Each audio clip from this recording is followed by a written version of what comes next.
Hey there, BookTube. Noah. Everyone who reads and must converse. Happy Friday, everybody. For sure. Happy Friday in November. We're getting there. It'll be the end of the year before we know it. I was looking at the calendar and I'm like, wow, there's only like when I looked, there was like 9 weeks left in the year. So there's like 8 or 7 weeks left in the year ahead of us now. And we'll be done with 2022 and into God knows what, right? uh, America, right? Or United States of America. Jesus. What's up, John? Howdy, howdy, buddy. Nice to see you for sure. Scott and Becky, the Bryants in the house. Nice to see y'all. Thank you um, for coming by. Happy Friday, all that. Mark Richardson. Richardson is rocking NaNoWriMo this year. Glad to hear you're on pace. You're rocking it. You're killing it. That's very, very cool, brother. I hope Deb is hanging out too. Hey, y'all. Thank you for coming by. Always awesome. David Wiley. Yes. Nice to see you. I dig your confidence, brother, on the challenge that Jack and I put kind of revived. We didn't really know what it was,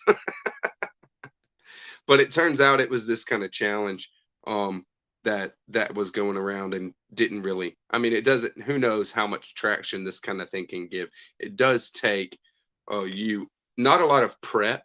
That's the thing. The effort that it takes for that 25 books challenge is on the back end. You do it, but then you have to give prompts to anybody who accepts your challenge, and I'm sure that's the cause of the stall and it not really gaining a lot of traction. Hey Alexa, happy Friday. Thanks for coming by. Always awesome. Nice to see you, brother. Pavio at attention. Hey brother. Nice to see you. Tyler the Falcon. Nice to see you, man. Happy Friday. Thanks for coming by. Y'all see I got my little backdrop of my science fiction and fantasy or fantasy and science fiction magazines. I picked these up all at the same time and at like a thrift store haul. It was ridiculous. I got all these. I forget how much I paid. I forget. Maybe it was like $10. It was something ridiculous like that. And I was like, what is happening right now? Hey, Christina. Nice to see you. Thank you very much for coming by, Christina from Portugal, Alexa in Serbia. I mean, we're worldwide, baby. We're worldwide. That's for sure. Hey Trish, happy Friday. So we can get to it. Thank you for coming by, Trish. Very much appreciated and very cool. So yeah, that was an amazing find, just out with Zelda on the weekend, a few months back, and stopped by some little thrift store that I've never gone into, maybe gone into once or something. And it's just all sitting right there. I was like, you got a box for these? For sure. Hey, Ineffable. Nice to see you. Very cool. Happy Friday. So Scott Danielson is another booktuber, but he doesn't make videos anymore. I don't know how into it he is, but Scott Danielson is part of the nonfiction November, or not nonfiction, sorry, New Worlds November, a sci-fi read along that Scott and Becky Bryant, you guys are awesome, and have put together just a celebration, reading for the love of sci-fi, right? Hey Nancy, nice to see you. Thank you for coming by. Always happy Friday.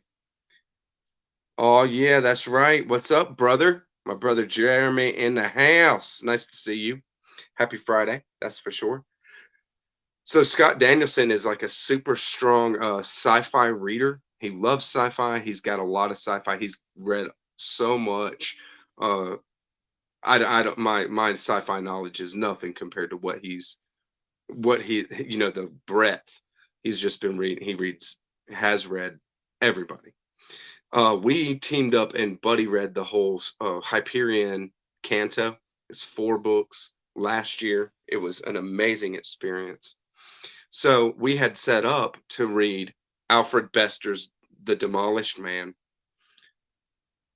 and We did it. We did it for New Worlds November this year because it was just it's a sci-fi, and so it doesn't really fit the prompts of what Scott and Becky are doing. But of course, I'm going to do my own thing, right? Yeah, buddy. See you, bro. And so it's really good. I'll talk a little more about it later on. I'm sure we'll see. We're gonna do some guests and have some science sci-fi uh talk, maybe talk authors, different stuff. There's a lot going on with sci-fi right now with the Dune movie being so popular. I mean, of course, they're shoving it down everybody's throat. That's for sure. I mean, I can't, you know, use anything on my phone, use anything without seeing um some ad for Dune. You know what I mean? I'm like, okay, hey, I've seen it twice. You know, I'm sure you can hear me, bot. I've seen it twice. I don't need this ad anymore. You know, but yeah, Easton Press. That's right. This is a great edition. It was a pleasure to read through. What's amazing about the Demolished Man is that Alfred Bester wrote this in 1953. Um, it's really really cool. So I feel like it does kind of work. It did work for the I used the collector's notes there for a bookmark while I was reading it. And I feel like since it being so new, so old like that, and just and a new thing for the time, it was like brought in a new wave of sci-fi. It said in the introduction that, hey Mindy, happy Friday.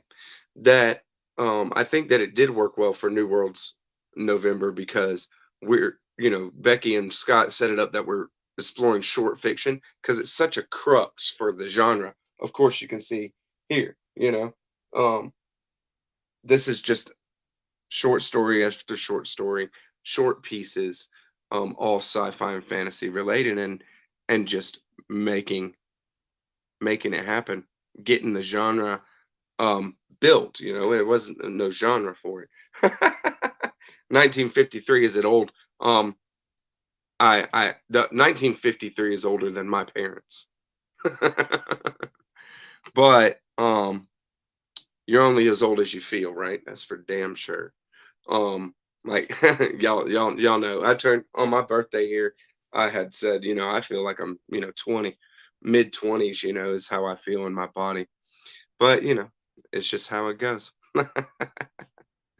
Y'all are hilarious. So I've read through over a little over half of Mouse.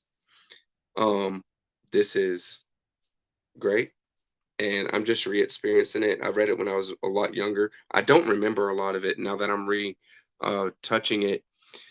There's a lot that I didn't get in a very young mind, you know, how the dad and his reactions and how he's dealing with, or how he's handling himself while he's telling the story to his son, um is very telling and very touching in a way, because it shows how you love people who might be damaged because of the world, things being horrible in their experience, and you still love them, or you love them even more through that because of that, right? Even though they might lash out, lash out at you, say mean things, something like that, right? You still kind of like accept that because you love them and you understand what that their personality has been shaped by this um, horrible maybe time period in their life. Not to equate World War II and what the Jews went through with anything that we go through on our day to day. But when you have problems in your life that are formative and like they last for many years, say an abusive relationship or something, that has effect on the personality construct, and it just is what it is. um depending on the person, depending on the situation, depending on the circumstance, all that.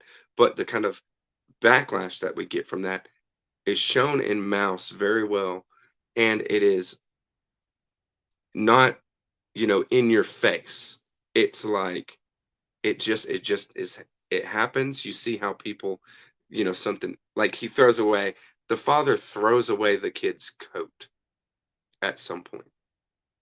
And the kid's like, I gotta go, we can talk more tomorrow, but where's my coat, And he's like, oh, I threw it out, that coat. I don't know why you want to wear that coat. It's, you know, junky or something. And the kid's like, that's my coat. I like it. Okay, I like that coat. And he's like, well, I'll get you a new one. I threw it in the garbage. And he gives him, what he sees as a better coat. It might really be better, but this is an adult that can make his own decisions, right? And you just destroy his property or whatever it is. And and he accepts it, and he, kind of goes, the kid accepts it and goes along his way. He's an adult, not a kid, but the son. And I just love it. I really like how it's going, and I'm taking it slower now because I have started Infinite Jest. I am 40 pages in, which is nothing. It's probably one, 20th or something. I mean, this book is massive. This book is massive, over 1,000 pages. But I'm 40 pages in, and it feels like I read 100 pages. That's for sure. Hey, Reed Becca. Happy Friday. Thanks for coming by.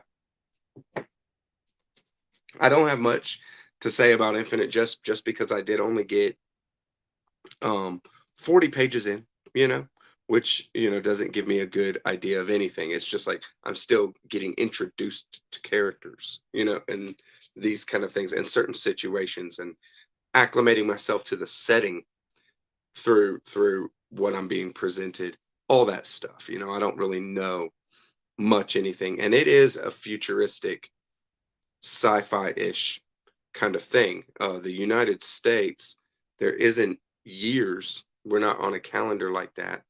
Um, I mean, we are. I mean, the calendar is what it is, but the different years have been sponsored or bought by certain corporations. So there is a year of, um, you know, glad or something like that. And it's just ridiculous stuff too. It's absurdity. But David Foster Wallace, if you know David Foster Wallace, then you know. Um, it's going to be absurd.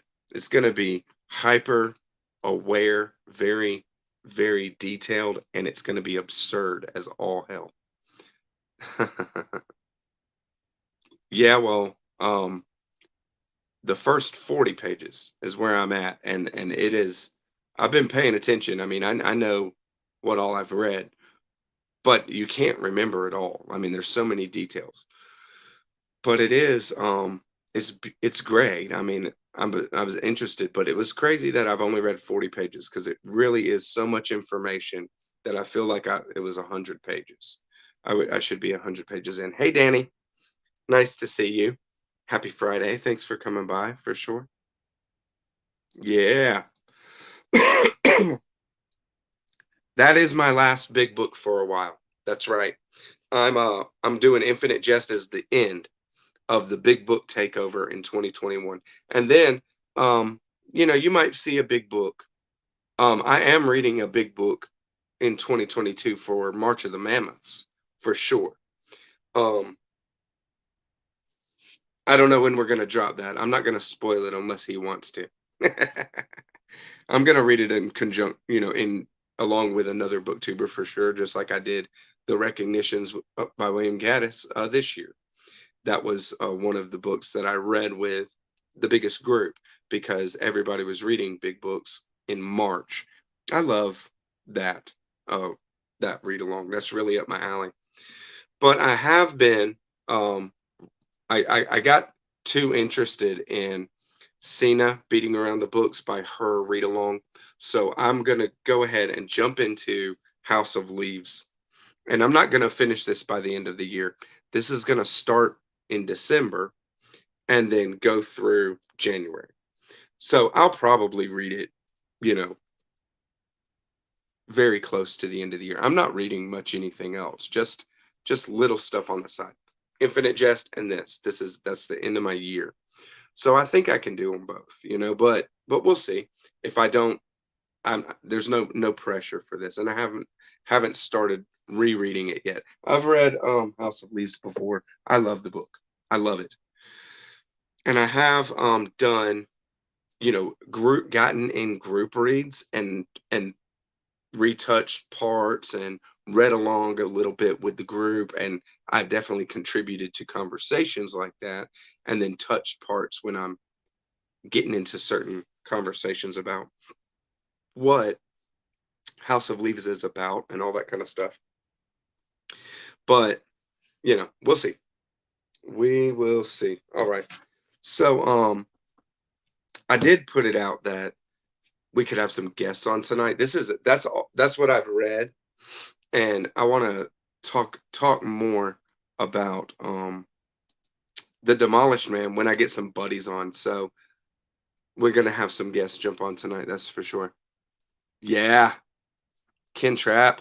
That's right. House of Leaves is so freaking good. It's ridiculously good. I love it. Love it. And it's been long enough. And like I said, I've been in groups where we've read through it a bit, and we have other people were reading the whole thing. And I was reading through some of it and talking about it and things like that. But this time I was thinking about doing the same thing. But I want to read it. So I'm gonna jump in and read it. All right. So here we go. New Worlds November. It's a celebration of science fiction with the creators of the New Worlds November themselves. Scott and Becky, what's up? Hello. Hi. How's it going? Hey y'all, how's your night? Going really well. Yeah, Very kind of cool. a slow night. I like that. Happy Friday. Yeah, you too. Give me a slow night on a Friday. How was your work week? Tough, real tough, because the winter is a slow time for us. Okay. So now is just like a big push to get stuff done before shutting it down or before a lot of people go on vacation and all that kind of stuff. That's for sure. I totally get it. Yeah, we've been doing a whole lot of just sitting around reading science fiction. Good for you. Yeah. Good for you. I loved The Demolished Man. I don't know if either of y'all have ever read it. I have, yeah. Cool. But it has been like 20 years since I've read it, so I need to go back and read it again. Because it was such a fast read. Yeah. Yeah. Yeah. It's a fairly small book, but the way it's written too. There's nothing too complex. It's a crime novel. Yeah. Yeah. So, sort of an ESP type crime novel. Yeah. Yeah. I remember it. I haven't read it. Yeah, it's great. That's what really, really hooked me is when I started, you see pretty quick off that you're like, okay, this is a world where there's like a separate society of evolved humans that have ESP capabilities. They can pry into the mind and see people's thoughts, but it's not foolproof. It's not, but they do see deeper as to the human condition, and it doesn't say at all what their relationship like with their own mind is. This society, like how do these people think or see themselves? But it used Freudian psychology quite a bit in it. Not in the language, like not in the plot or anything like this, but kind of in the plot, in the way that it was like a substrata for his thoughts. There was the the ID, the ego, and the superego are the levels of the mind. And then, but it was such a cat and mouse game, man. These guys come face to face over and over. So it's about this. It's about this mogul, like a capitalist mogul that is super powerful and has all the money and all that, and he murders a guy. Oh, little cutie, how's he doing? He's having a rough month. Yeah. Oh yeah. Yeah, he's been rolling outside, so this comb looks like it's been through World War II. Oh yeah. He wants to tear it up, I'm sure. Oh yeah, but yeah, I think it's an excellent book. I really enjoyed it a lot, and I think Bester was ahead of his time in a lot of ways, like bringing Freudian psychology. I mean, some were doing that, but he was one of the first in, like, from the 50s. Yeah. Who, I mean, and in I the introduction, it seemed like he started some kind of like new interest in the sci-fi genre, maybe kicked it into a new kind of out of an old way into a new way. What was before, like Jules Verne. Yeah. So and from the 50s. Yeah. Okay. Who knows? It makes I mean, it very different. but I mean, I definitely saw precursor in The Demolished Man to things like, Philip K. Dick, because especially Do Androids Dream of Electric Sheep, because it is this kind of crime novel in a world where he's using, of course, AI and robotics, but there's so much Philip K. Dick where he's exploring consciousness in the way of some people have abilities and others don't, and a society that might function, how it might function with that kind of thing. So I was what I like about Philip K. Dick and Alfred Bester, their writing style really holds up too. It holds up perfectly to this day. Whereas I was reading like Henry Kuttner, who I really do like. Henry Kuttner was a 1940s, 1950s, mostly short story writer. And while you could tell he's really good, his writing style doesn't exactly hold up to modern day. Yeah. And Philip K. Dick, you would never know if it wasn't for the subject matter. Yeah, you would never know that Philip K. Dick was writing in the 1950s or 60s. Well, if they were using the work of the well-known psychologists, it makes sense. Yeah, because we're still using the work of the well-known psychologists. Right. Yeah. Christy's in the house. Nice to see you, Christy. Thanks for coming by. And Mark says that ESP was big back then as zombies are now. I don't know. I don't know how big zombies are. Is there a bunch of zombie books out now or something? Oh God, they're everywhere. It's a zombie renaissance, guys. Yeah, it started. Let's see. I changed tabs, Christina. I think the zombie renaissance started when the new Dawn of the Dead came out, like back in the early 2000s. When they remade Dawn of the Dead. Right. And it just hasn't died. I'm still waiting for the zombie romances to start coming out. Of course, they're going to happen. Of course, they don't die as long as there's brains out there for them to eat. Yeah. And Mark, don't think I missed the Smurfs comment. I'm just saying. So, what you been reading? What have y'all been reading? Well, Becky has actually read some real science fiction. I've read something with substance. I'm so proud of myself. What'd you go for? I read the first two stories in iRobot. Robbie and oh Lord, I can't remember. I looked it up. I can't remember what it's called. They're both great stories. Robbie, she loved just. It's so sweet, but darn it, I'm starting to think that the really big authors have this control complex. They'll give you this strong, warm, fuzzy feeling at the end of their story, and then take it away. Yeah. I've noticed Stephen King likes to do that, but apparently so does Isaac Asimov. Yeah.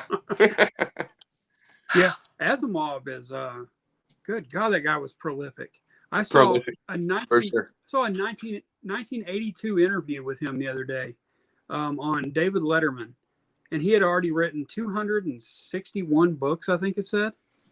Crazy. I mean, It's crazy. that is nuts. That is nuts. Yeah. But all he wanted to talk about was his autobiography because he said that's his favorite subject. Yeah. Wow. he said he was his favorite subject. Wow. And he did three volumes of an autobiography. Whoa. And they're not short either. They're like 500 to 600 pages It's each. like, Well, this and is he my was body writing. of work. This is my autobiography. Yeah. Well, and you see him. He wrote like commentaries on the Bible. He wrote He weird. did. He Yeah, wrote, I actually have one. yeah, he wrote all Yeah. kinds of stuff. It was crazy. That's wild. Yeah, Hey, I've got fit his to be commentary read. on the New Everybody's Testament. here tonight. Tom, LA Books in the Cool. house. Man, it's Tom. great to see everybody. Fit to be Red's in the house. I love Philip K. Dick. I love Philip K. Dick. Oh, yeah. That's for sure. But Philip K. Dick is nuts. I mean, was nuts. Was he? And his writing, was just not. I mean, he just was an idea man. That's what it was. It was just Yeah. ideas. He could wrote. Yep.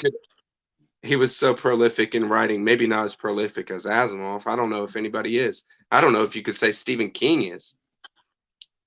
No, Right. because Stephen King has 80 books out, 85, something like that.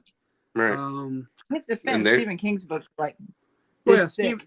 I mean, Yeah. Asimov, most of his stuff, you can look at him. Most of his stuff was pretty thin. It's probably You know, smarter. 300 pages, 350 pages for most of it. But then his autobiography is Oh my God, Ubik 1,500 pages. or Ubik is so phenomenal. Fit to be read calls Ubik out. You ever read Ubik? No. Oh I man, have that's a wild one, for sure. Okay. And it's a short one. Philip K. Dick didn't write very long novels either. For the most part. Yeah.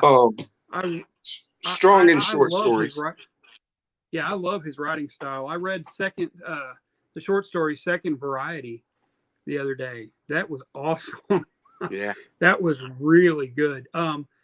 Variety was a little. This was before he was he was really prolific when he wrote Second Variety. Came out in the early 50s, I believe.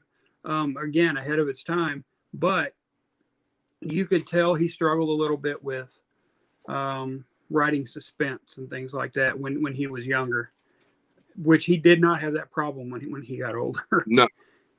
Once that he found I like how Philip K. Dick will have these kind of ideas and he'll just drop them into stories, and then he'll have like a kind of story that he's writing that'll go through, but then there's just nuggets all through, and you could tell that he was trying not to go off on tangents. Yeah.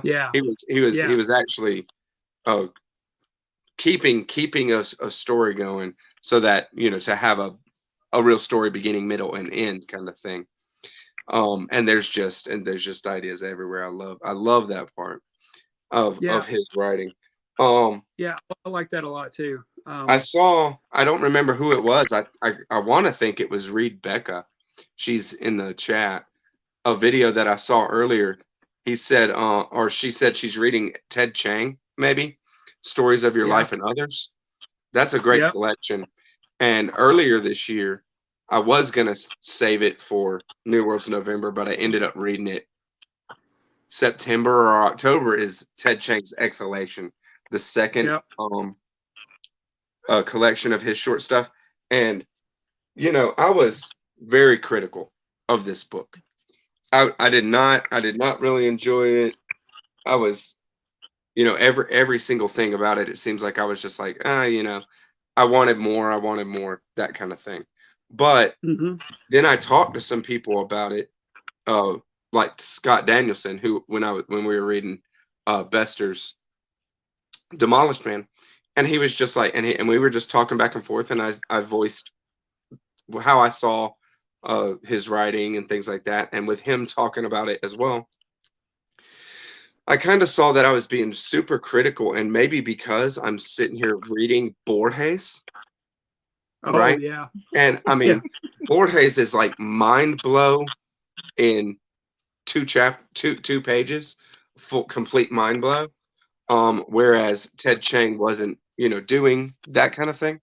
And I was just like, well, I do think I was being a little too critical of it. I might put out some content on that one pretty soon. Have you read Exhalation? No, I've read A Story of Your Life. Nice. That's Loved it. I great. mean, It's that great. was great. I'm a big fan of the movie too. Yeah, me too. They did a Yeah, great but job with that.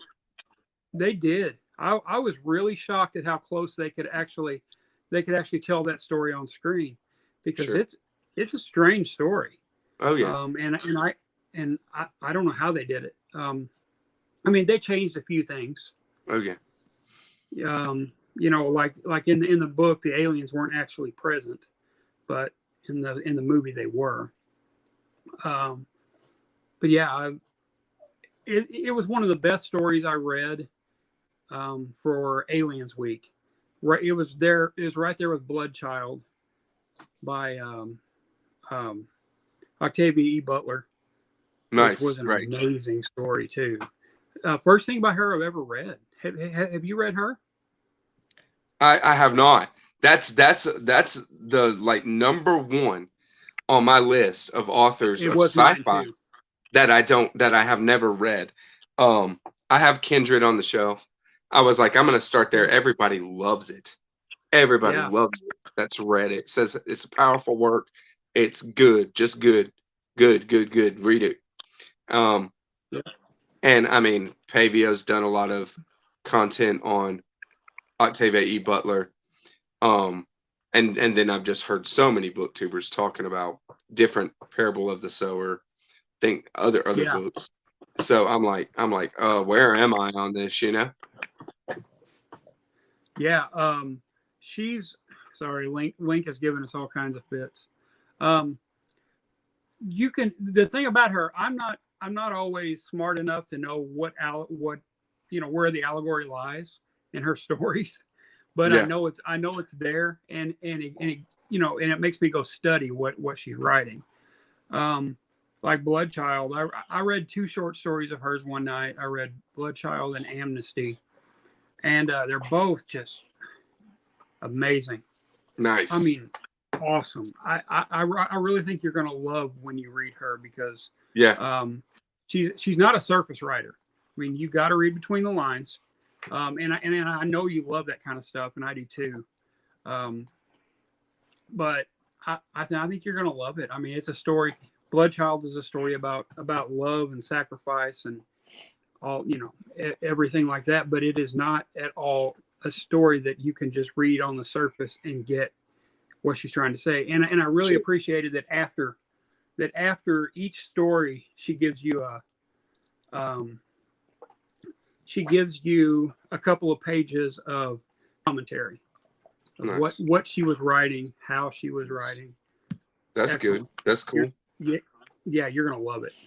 Heck yeah. It really Yeah. it sounds right up my alley. Whenever somebody's talking about Butler and I click on their video, I'll just like, and every time I'm listening and I'm like, why am I not reading, this Yeah. this author? It's totally up my alley. People were Yeah. freaking out are saying, what do we got? Isaac Asimov's Guide to Shakespeare. Yeah. Right? Yeah. I think the guy thought he could write on anything. Right. I really need to read Isaac Asimov's Guide to Shakespeare. Yeah, And Fit to Be Read says he's reading Kindred next year. So do I smell a buddy read in the air? Yeah, I'll be with you too. Nice. Those who have read Bloodchild love it, so I might just grab that one and knock it out pretty quick because short story, right? I don't have Yeah, to schedule and a short story. yeah, it'll take you 45 minutes. Right. To get through it. Mindy brought it to my attention. That Nice. one and Amnesty. That's not. I think they're actually. That's not. I don't know which one I like better. I don't want to pick between the two. They're two completely different things, written two completely different ways. So you can definitely tell what kind of talent this lady has. She is Nice. amazing on the page. Yeah. Very cool. Gets it. She gets praise from all sides. Hey, Jack. Yes. Yes, Jack Rambling Raconteur is in the house. Nice to see you. Cool. Hey, great job on the tag or on the challenge earlier, Jack. So now we know, at least as so far, I would say Jack's in first place and I'm in second place, right? We're like the top of the challenge. Nobody else has stepped up and won't step up until we give them prompts. Yeah, that's right. Yeah, I'm actually wanting to do it, but I'll wait until I have I'll print up my prompts. I'll get you. I'll send you some prompts. Jack and I are gonna think of a bunch of prompts, and because there's been a good response, and then we're just gonna reply to everybody, and we'll give everybody prompts, and that's then it's just easy. Then you just turn on the camera and go, because it's an on the spot thing like that. The prep and the work for this kind of challenge, this thing comes on the back end. Because you challenge people, and then if they say, yeah, I want to do this, then you have to give them 5 prompts. So it's like afterwards, that's why this thing, I don't think, got traction before. Yeah. But we'll see. I think what I'll do is probably say the first 3 people to say, I'm in for this challenge. That way at least I can come up with 15 prompts. That won't be too bad. But 30 to 40, I'm not sure I could do it. Right. Well, I got another guy helping me, and Jack is definitely, he's just a funny guy. He's always going. Yeah. Noah, quick, 5 science fiction books originally published in German. Yes. Oh God. No, I'm not sure I could do 2. I'm out. That's Jack. And see, no, but we're not gonna, the whole idea of that is the prompts to be broad and simple. Yeah. And then you have to think in the moment. That's what it comes down to. I mean, I failed on name books with a color in the title. I failed on it. Well, yeah, that's like, that's what? exactly right. I mean, I probably know 50 books that have a color in the title right now. Yeah. And any other time you ask me, I could name 5. But if my heart's racing trying to find them, I don't know. I don't think I could do it. Well, we could brain make it work. You gear up in that almost physical way, and then you're trying to use your brain. Yeah. Yeah. It's no good. Christy, nice to see you. And Mindy's book journey is in the house, that's for sure. See, cool. And there's so many titles. Mindy says Dawn by Octavia E. Butler. So I mean, there's just so many titles. I might as well just, and I've been at used bookstores and like kept it in mind and looked for if I could see anything by her and find it, but I wasn't successful when I remembered, and then I didn't remember. It's just not somebody who's on my radar fully, you know what I mean? And I don't, just because I haven't read anything by her before. Right. Yeah. This coming year, I'm loving this. We're also talking about a fantasy readathon as well. Nice. For 2022. And I have found some Borges in a fantasy anthology that I have. Nice. Yeah, it's very cool. It's the Vandermeers, Jeff and Ann Vandermeer. Yeah, they did a fantasy anthology that has 2 or 3 Borges stories in it. Dude, their time travel anthology is awesome. Oh, it is? They have a time travel anthology. It's awesome. Okay.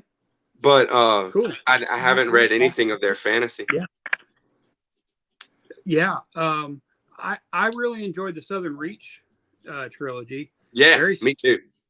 Very weird. I loved it. Yeah, it's really weird. But I read all 3. I really, really loved it. Yeah. It's crazy to see people read the first one and then be like, and I didn't really like this book or whatever. I'm like, yo, it doesn't stand alone. You got to read the trilogy. I mean, the Yeah. first book ends with a cliffhanger kind of thing. Mm-hmm. So it's like, why would you stop at that point and think that you got it, you know? I'm pretty sure he wrote it as a trilogy.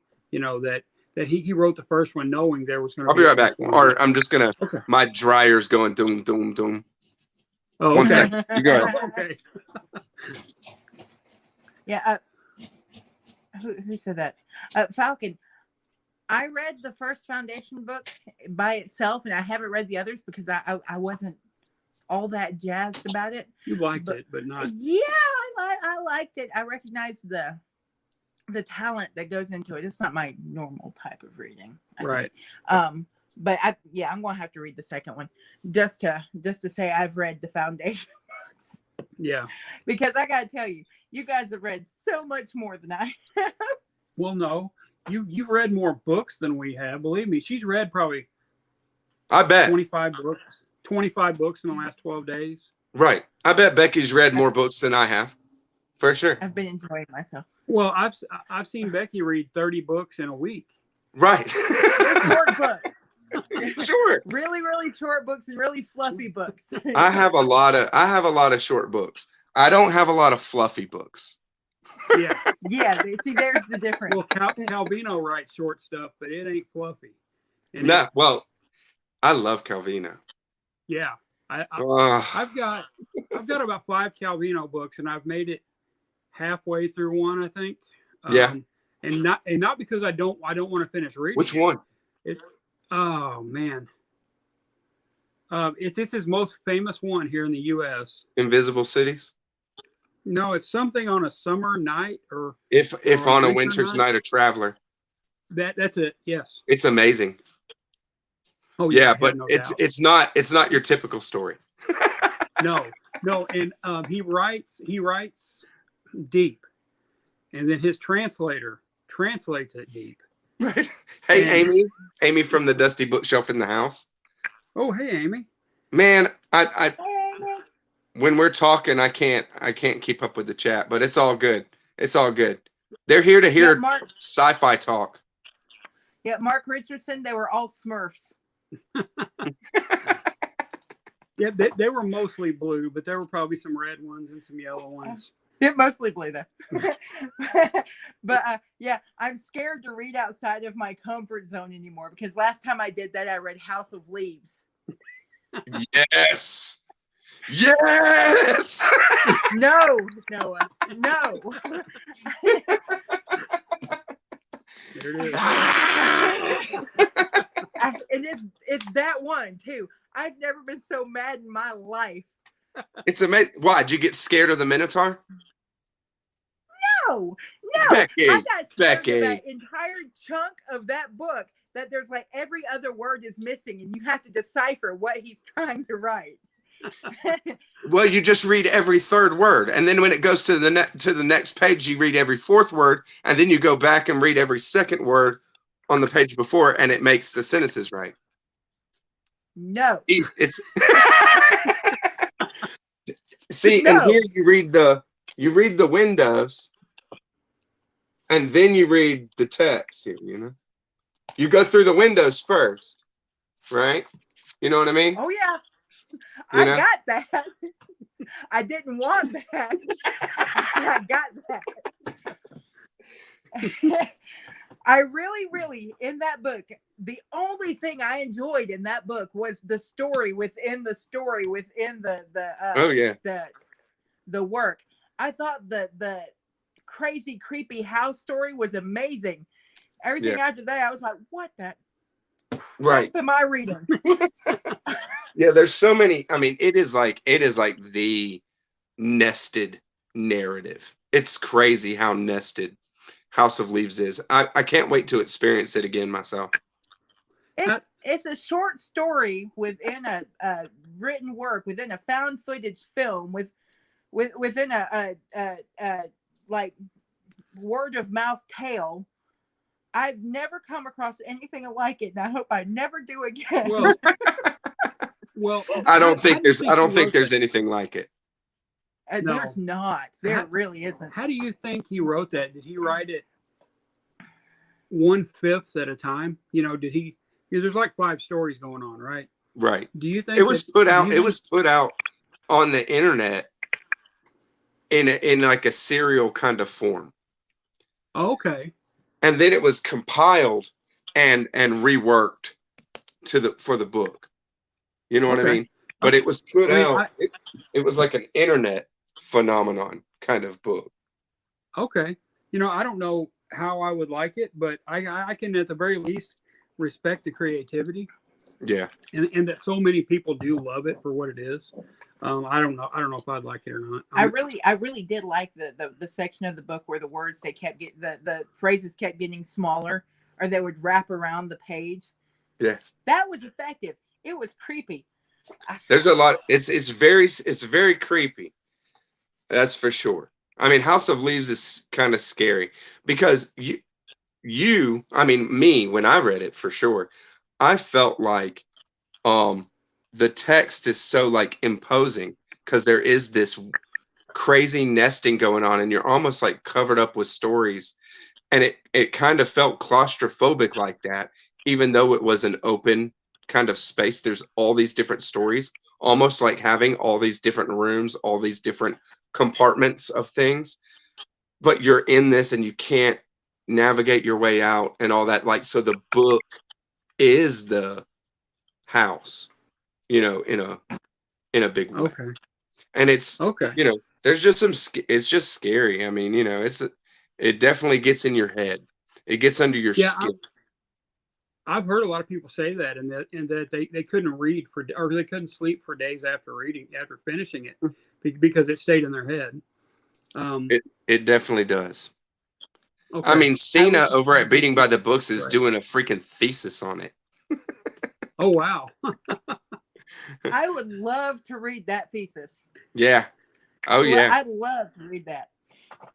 I'd like to get my hands on a really deep dive into that book, because boy, it calls for some really heavy psychoanalysis.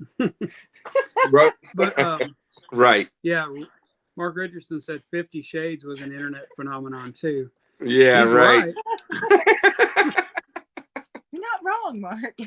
I've probably read 5 paragraphs from that book on, you know, just people saying how did this get made, or how did this get published. Sure. And I have to agree. I mean, it was written as fanfic, and that's exactly how it comes across. Right. 50 Shades. Fan fiction of what? It started as fan fiction of Harry Potter, I think, or something like that. 50 Shades? Yeah, it was something like that. But yeah, it started as fan fiction. Was it fan fiction of Twilight? Oh yeah, it was. It's fan fiction of Twilight. Nice. Not Harry Potter, yeah. Oh God. Yep. But Edward's so old fashioned. Yeah. That's one way of looking at it. No, he says it. Yeah. I mean, it is, you know, he's an old fashioned vampire. Yeah.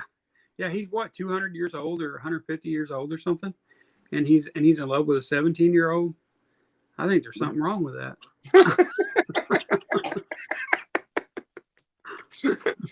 Hot take here on the show tonight.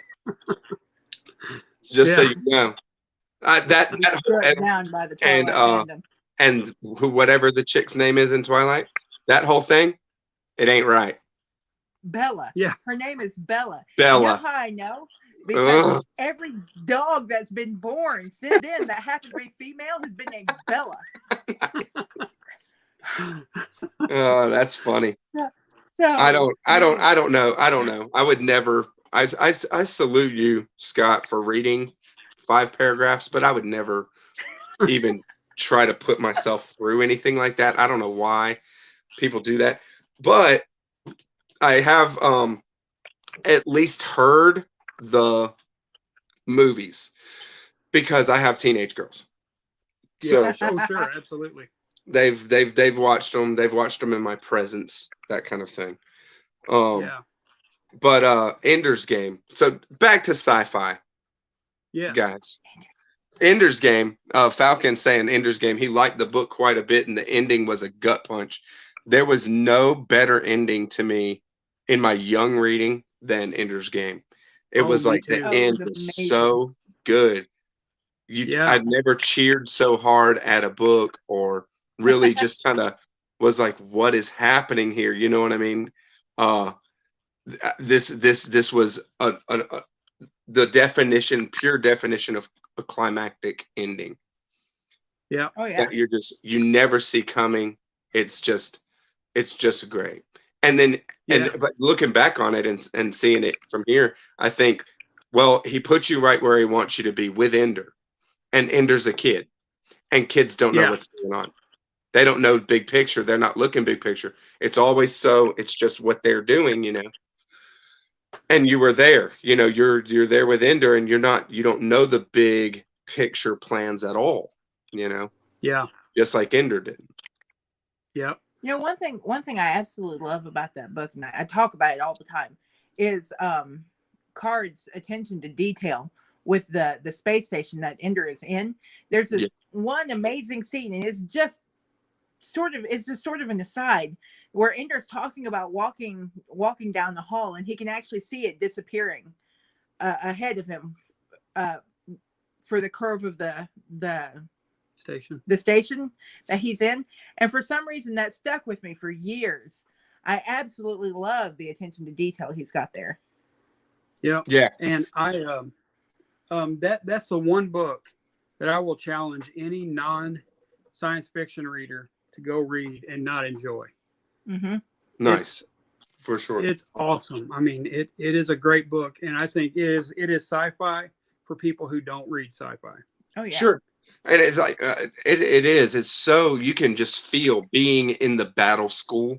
That's where they are most of the time there, where what Becky is describing here, just the setting and being in the lifestyle with Ender, you feel it. You're there, and you're just like, it's this grueling training program is what they're in, and it's set up for the kids like a game. They're on all teams, and they have battles, one versus the other, teams versus teams, and they're looking for commanders, and they're looking for different, whatever positives or negatives come out of the kids as far as their abilities to think through these battles and whatever.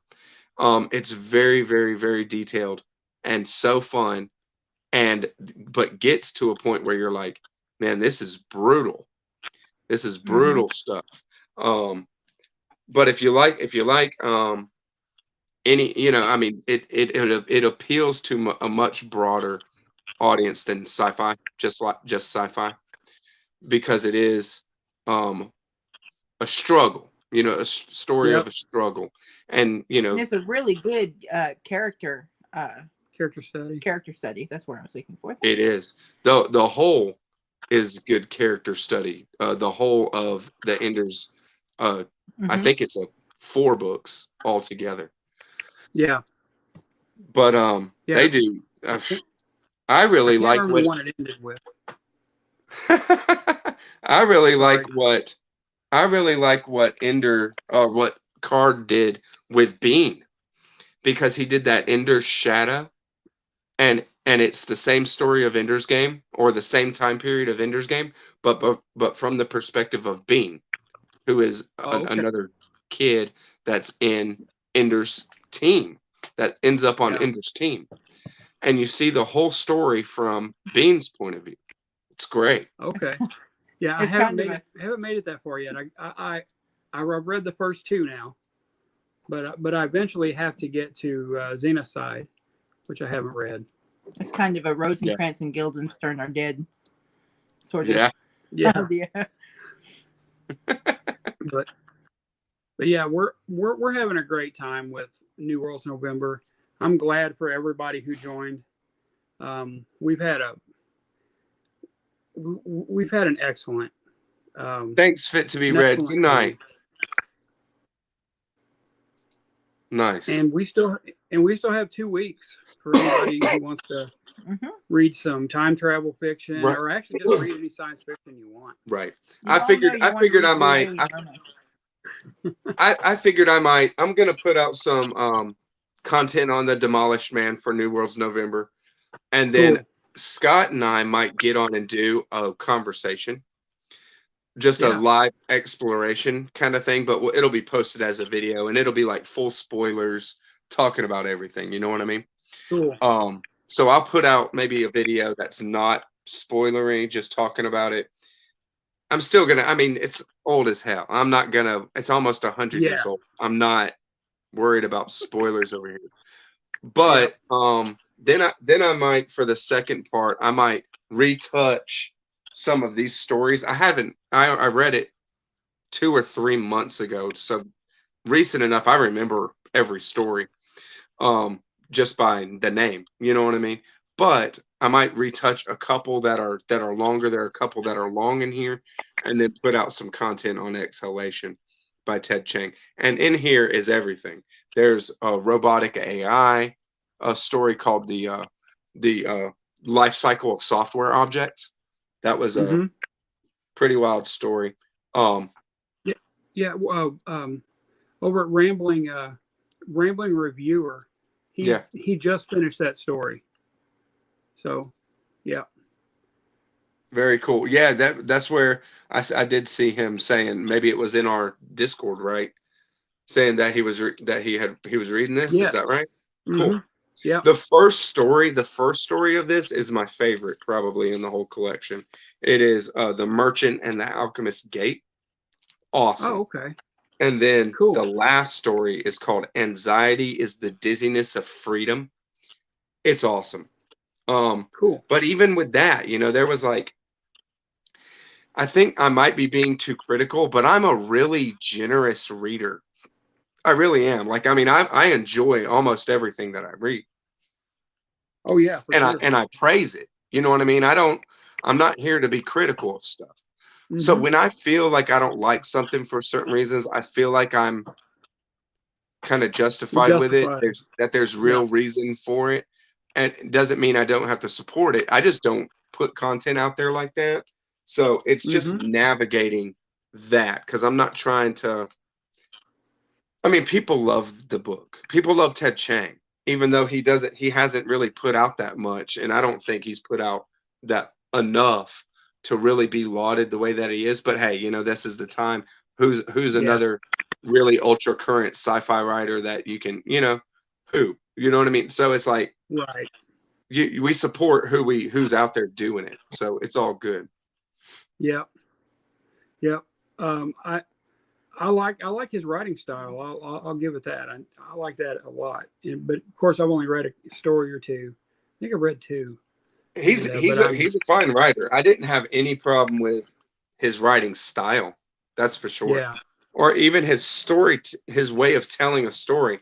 Except I do think that he just kind of he gets into a track, and the reader has to jump on the train with him and go down that same track, even though he's writing experimental fiction kind of stuff, like stuff that is, that is meant to flex your mind. Yep. You can't flex it. You have to stay with him, or you can't really follow the story, like where the story goes, and it be very fulfilling. You have to be with him on it, and there's just certain things that I just wasn't with, and I'm like, wait, that it ain't got to be like that, man. But the next steps in the story, it does have to be like that. That you have to accept this proposition or whatever fully in order to keep going where he's going with it. So I was like, and like I said, maybe I was really reading somebody who does do more broad, explorations. Borges. I was reading more broadly explorative stuff, and then I was just kind of like, this guy. Yeah. Sounds kind of like Gene Wolfe, from The Shadow of the Torturer, Claw of the Conciliator, and stuff like that. Yeah, they're written great, but it is an awkward read. It is a weird read, because you never feel personally involved in any of it. Yeah. Yeah. Well, there's a lot of stuff that I read when that, it's just not, it's not characters, it's not for characters, it's not for, kind of like for you to relate to somebody in it, you know what I Hmm. mean? Necessarily. That kind of Yep. stuff is more immediately, you kind of align yourself somewhere in the story and you're more invested in it if it is like that, for sure. But if it's not, it's just a thing where it has to have something else that is going to be the draw then, whether that is Yep. just like amazing writing. Gene Wolfe seems like the writing might be amazing, like from what I hear, because Yep. Owen's Bookshelf, I think, is the name of the channel. He just put out a last week or this week, a video on the first of the Gene Wolfe Shadow and Claw, which is the first 2 volumes. And Okay. and I listened to the whole thing. It sounded great, but like maybe he writes well, very well, maybe very well, maybe just well, but the storytelling is where it's at. Like, he's really, it's confusing, like, how he gives you it the way that he wants to give it to you. And I don't know what to Yeah. expect, but I mean, people love Gene Wolfe. Yep. Yep. Fantasy though. He's different. I haven't It's read fantasy though, right? Not sci-fi at all. Well, it's science fantasy, I would Yeah. call it, because Yeah. it has spaceships and stuff Sure. like that in it. Okay. But that actually takes a back seat to the fantasy most of the time Sure. in the Well, that's story. like Dark Tower. I kind of look at Dark Tower like this. Well, like, Yeah. what is Dark Tower? It's like, it's a fantasy, horror, sci-fi, epic, Yeah, quest it epic, is. Yeah. something like that. So it's just like, because when you have this high technology, AIs, blame the monorails and AI train, bullet train, these kind of things. Yep. So, I mean, it has all the tropes, all the things. Mm-hmm. It does. I Very agree cool. with that. Well, thank you very Yep. much, y'all. You're welcome. Thanks for We- coming we by enjoy- and crushing Friday night with me, even not just on the chat. It's Yeah, we had a blast. I love this. one of the rare moments. Oh wow. Kitty. This is Mustache. Oh Wow. Pretty cat. As a very, very pretty cat. And a very healthy cat. You can really tell. Yeah, My pretty. Mustache is healthy. Mustache is awesome. Mustache, I mean, my cats don't really hang with me too much. They will. I mean, whenever they want attention, they come around. That's what they do. Yeah. But Mustache sometimes will just be like chilling up on my windowsill, things like this, and I shut the door. You know what I mean? So Mustache has been chilling in here with me this whole time. And so Wow. I always think, well, if they're in here, then if they come close and want attention, then I'll pick them up and show. But that was like the first time ever that it happened on camera. Wow, that's cool. See, this is why I could never have a cat, just because I require like 100% always constant love and affection no matter what. Yeah, dogs. Yeah. That's what it's for. Get this dogs. I'm not a big cat lover. I mean, my cats are so weird. I'll be walking down the hallway and I have a cat sitting in the middle of the hallway, and that cat will not move until you are just about to step over it, and then it'll move. And it's like, and I'm like, are you trying to knock me over? What are you doing right now? Like, I got you. If you don't want to move, then don't move. If you, I'm kind of controversial in saying that cats are serial killers. Yeah. But well, I mean, they kill more stuff than just about any other domesticated animal. Oh yeah, they're hunters. They're hunters. That's for sure. I tell my girls, I'm like, you let a moth get into our house. Let a moth get. It's done. It's done in Yep. minutes. Those Mhm. cats will watch it until they get an opportunity to swipe it, and they'll get it. They'll Yeah, watch. Link will watch it and panic. Yeah. Yeah. Yeah. Very fun. He's crazy. Very fun. Mark says I like cats because Steve Donahue doesn't. I feel this is an acceptable reason, Mark. Right. Very cool. Well, thank you Yeah. again for coming by. I'm going to cut it. It's 1:05. We've done a good job. Thank you so much for talking sci-fi. Thank you for putting together New Worlds November. Yeah, you're. Thank you for having us. Yeah. Heck yeah, I love sci-fi. I was, I cut my teeth reading in a big way on sci-fi. I've said it on my channel. When I read the Dune series and I went through the whole series, I felt like a whole different reader after that, reading that. And I was like, wow, I can read, I can read on a different level than I read before that. Oh yeah. And last year reading the Hyperion series was just a awesome experience. Sci-fi can do so much. Oh yeah. Yep. Every time that we've prepared to read Mark and some other people on Voxer, every time we've tried to get along in the series, the Hyperion series, I've gotten sick. So, yep. But we're going to do that. We've I had so to. many good reads. Just thinking back on it, especially with Mark Richardson as well, but with you guys too, because we did it all together. We've had some great reads together. I mean, Perdido Street Station was like unbelievable.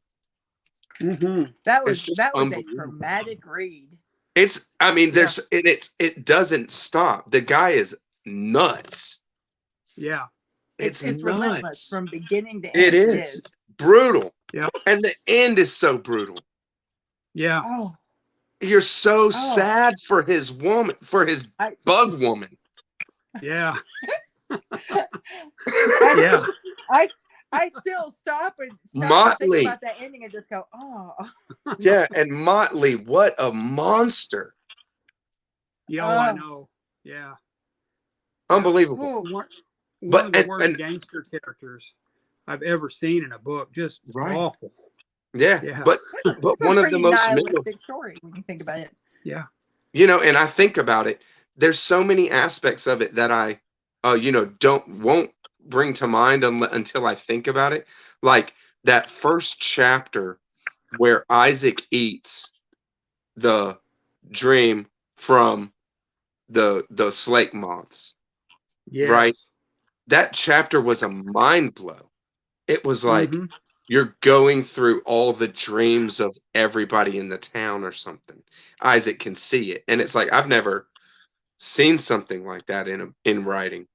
And then this crazy AI construct kind of comes out of nowhere. And it's like been building itself. It's in the garbage dump of this town. It's ridiculous. The amount of imagination. Yes. It's the first book I've ever read that actually made me feel dirty. The town, everything's so dirty. But the fights, it's like slimy from beginning to end. It's just ugh. Yeah, when the government is getting together all those people, and they got mirrors so they don't have to look at the slake moths, and they're fighting, and they're going out, and they got the Weaver with them, and they're going to hunt these horrific moths. It's crazy. It's just wild, man. I loved it. Me too. Yeah, I'll never forget it. Never. That is for sure. And you had said, I think you did it on audio, Becky. Is that right? Mm-hmm. And the audio is good.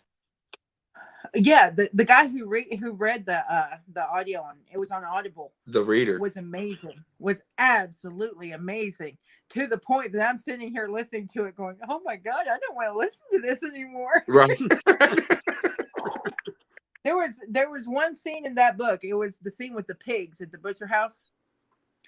where I was standing in the kitchen just crying Oh my God. because of that scene. It was Right.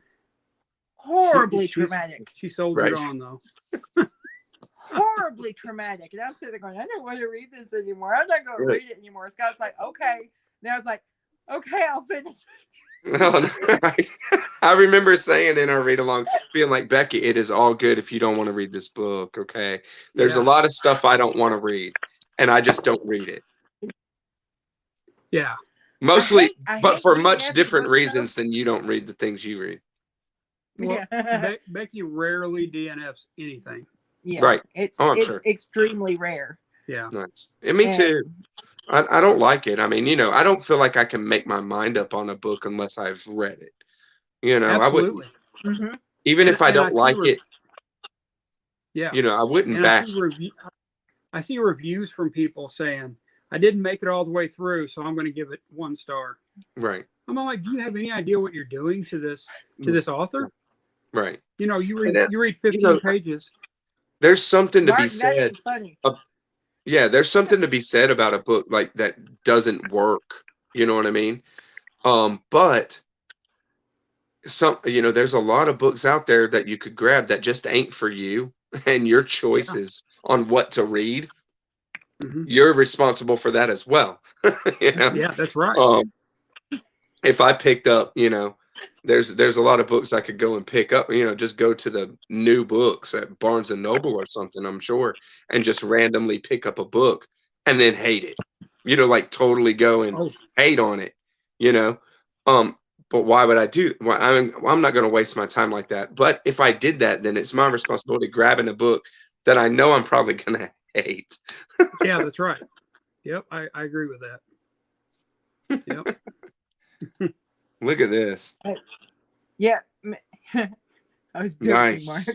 Mark. But yeah, Mindy, I think you'd appreciate it. I don't think one really enjoys that book. I think Perdido one Street Station? appreciate it. Yeah. I enjoyed it. I think You know- it's more of an appreciative. Yeah, sort of well, thing. and that's the thing. It's like you enjoy the experience of reading it. You don't enjoy the subject matter. Nobody enjoys the subject matter. Oh, I mean, but this is why people read horror, like extreme horror or something. They don't enjoy the subject matter. They don't want to be, in just wanna be that kind of shocked. situation, in any kind of on any side of that situation. But it's just and I do have a lot of respect for the amount of imagination poured into that book. But oh my as God, far me as too. but yeah, I mean, I'm like, I would never want to really go there. Like, I'd be why would you be? I mean, I wouldn't want to go where I'd have to go to in myself to write something like that, because it's a really dark, dingy. It's not pleasant there. And if I went to a crazy imaginative place, my whole personally, I would be more, I think, closer to something like Calvino, where I'd be trying to expand everything and possibilities and keeping it light. It would be light. It would be fun. It would be tactile. It would be these kind of things, and the darkness would show when it shows, but it wouldn't be a focus of a theme Yeah. or anything like that, it because certainly would be quite as pervasive. there's enough that focuses on darkness all the time in our lives that we got to face. I mean, turn on your freaking news. It Yeah, sucks. I know. I don't mean that. Do not go and turn on your news if you're watching this. Go ahead and just keep watching BookTube. Yes. You're not missing Hey, anything. Mark- Let me tell you. Mark, I think Perdido Street Station was straight up horror. Yeah. That was Yeah. a horror book as far as I'm concerned. It was. Oh yeah. Yeah. There's. It I mean, was it's straight up horror. It's straight up Yeah. horror. There is horrifying, like straight up horror. Almost some of the most affecting horror that I've ever read is in Perdido Street Station, for sure. Oh, for sure. Well, It we're still was- talking about it in Right. awe months later. Right. Yeah, it's Yeah. horror. I mean, big time. Yeah. It's more horrifying than House of Leaves, I would say. it's closer to horror than House of Leaves is, and House of Leaves is horror. You know, like it's firmly in a horror kind of Yeah. umbrella. Yeah. But all right, I could talk to you guys all night. Okay, we just killed Yeah. another 15. I'm sorry, but look, y'all are great. I love you, Bryants. Scott, Becky, We love you too, Noah. nice Yeah. to see you. We got to get together and go to a bookstore soon. If y'all don't know, Scott and Becky live a suburb of Atlanta as well.